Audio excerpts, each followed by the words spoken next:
Hi friends. நம்ம சிலரது வாழ்க்கையில் பார்த்திங்கன்னா ஏதாவது ஒரு உறவு ரொம்ப பாசமாக இருப்பாங்க, அன்பாக இருப்பாங்க. நம்ம இதெல்லாம் இவங்க உண்மையாக தான் நம்மக்கிட்ட இருக்காங்க அப்படின்னு சொல்லி நம்ம நம்பிகிட்ருப்போம்.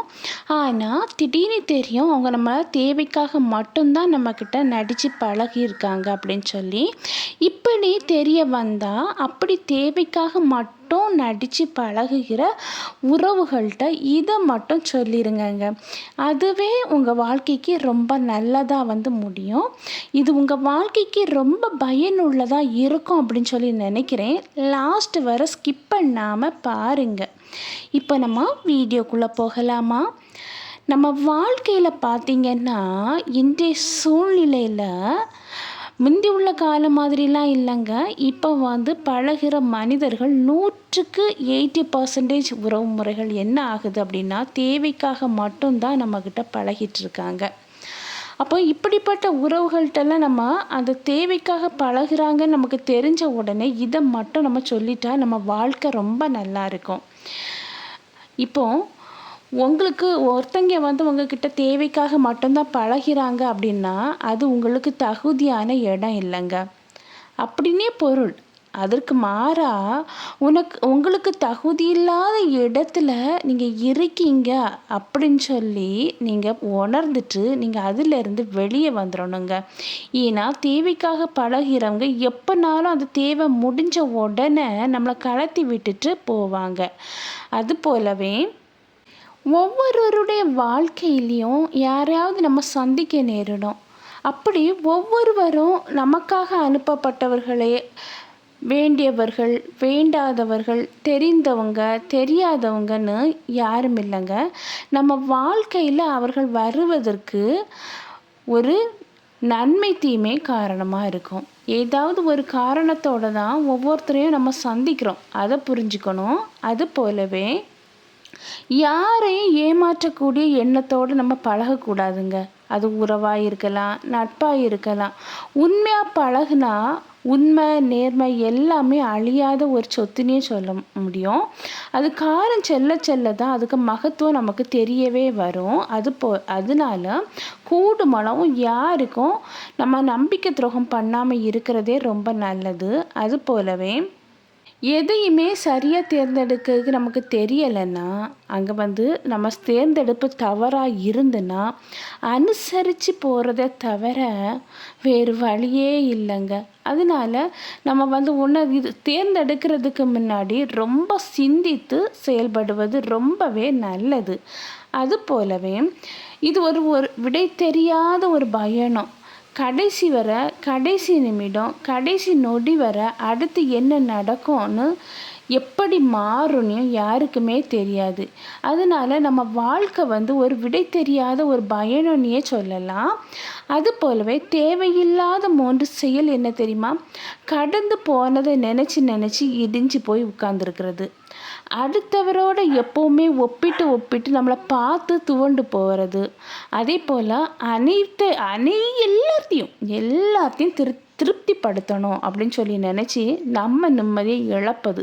இந்த 3மே நமக்கு தேவையில்லாத விஷயம் அப்படின்னே சொல்லலாம். அது போலவே இங்கே காரணம் எதுவாக இருந்தாலும் கோபப்படாதீங்க. சாதகமாக சத்தமாக பேசாதீங்க.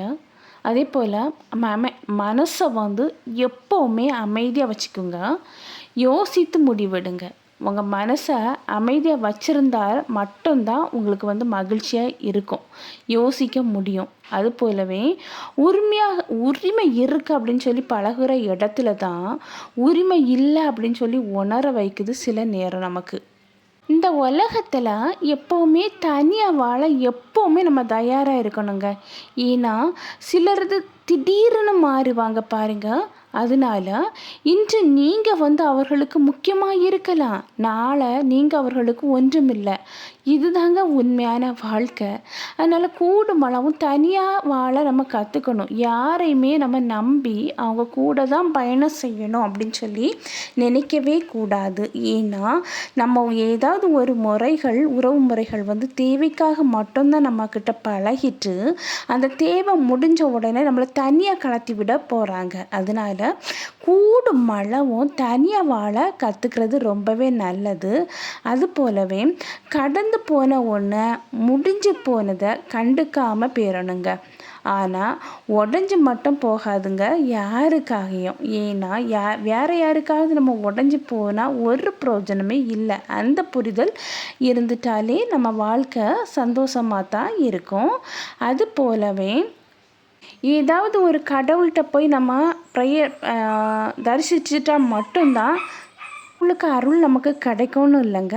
அடுத்தவங்களுக்கு தீங்கு செய்யாமல் பிறரை ஏமாற்றாமல் பொழைச்சி வாழ்ந்தாலே கடவுள் அருள் நமக்கு முழுசாகவே கிடைக்குங்க.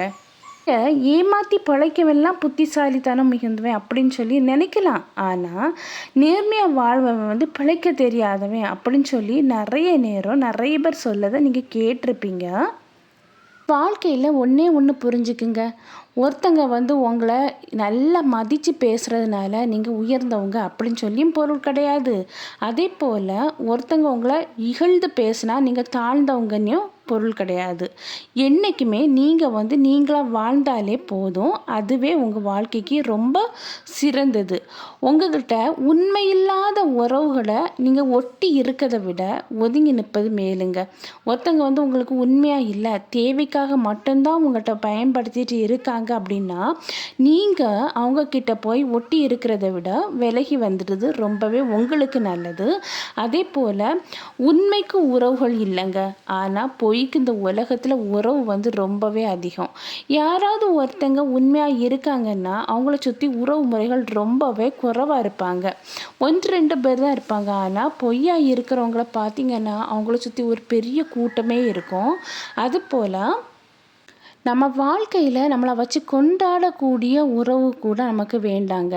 நம்ம உணர்வுகளை புரிஞ்சு கொள்ளக்கூடிய உறவுகள் இருந்தாலே நமக்கு அது சந்தோஷமானது, உண்மையான உறவுகள் அப்படின்னே சொல்லலாம். நம்மளை சுற்றி நிறைய பச்சோந்தியான மனிதர்கள் இருப்பாங்க. தேவைக்கு மட்டும் யூஸ் பண்ணக்கூடிய மனிதர்கள்.